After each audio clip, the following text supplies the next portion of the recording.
हूँ। धन्यवाद।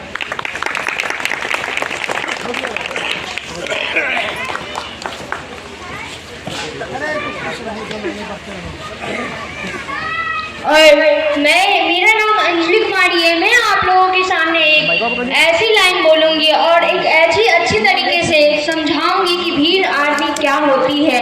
और पहले तो मैं यह बोलूँगी अपनी बातों को रखकर कि मेरी बातों को सुनने में अच्छा लगे तो अरे भाई और बहनों, मेरी दीदी और मेरी चाची और मेरी माँ लोग, अगर मेरी बातों को सुनने में अच्छा लगे तो तालियां बजा देना, और ना भी सुनने में अच्छा लगे तो फिर भी तालियां बजा देना।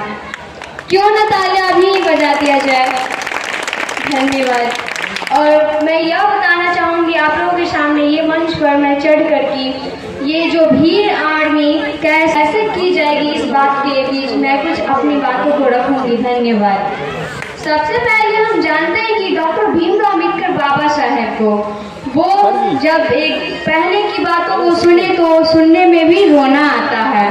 पहले की बातों में सुने तो सुनने में भी रोना आता है, और रोने के पीछे क्या कारण है वो किसी को समझ में नहीं आता है।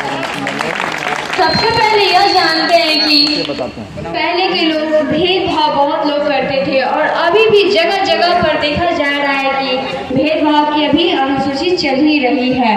और एक मैं यही बोलूँगी कि डॉक्टर भीमराव अम्बेडकर बाबा साहब किसी गरीब घर के दलितों में जन्म लिया था, और वहाँ तक कि जब उन्होंने पढ़ाई अपनी चालू करने की कोशिश की तो उनको धक्का दिया जा रहा था। बहुत लोग उन्हें धक्का देकर जैसे तैसे गलत बर्ताव करके उनको उल्टा पुल्टा बोलकर सिखाकर गजब गजब की बातों बोलकर उसे अलग अलग बातों को रखने को बोलता था। लेकिन उनका सोच यही रहा कि अगर मैं किसी के बातों के पीछे रहूंगी तो मेरी बातों के आगे कुछ राज छुपा हुआ है, वो ऐसा सोचे।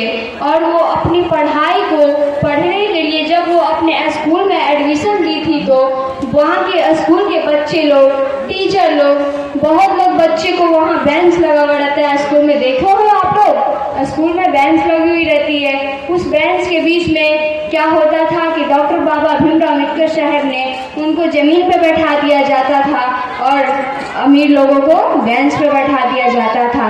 लेकिन क्या कारण है वो सोचे नहीं। और आज क्या करते हैं लोग, डॉक्टर भीमराव अम्बेडकर बाबा साहब ने संविधान को पलट दिया, तो जो आपके शरीर में और आपके बदन में जो एक सर दिया हुआ है वो बाबा साहब का ही देन है। और मैं अपनी बातों को यहीं पे समाप्त करती हूँ। धन्यवाद।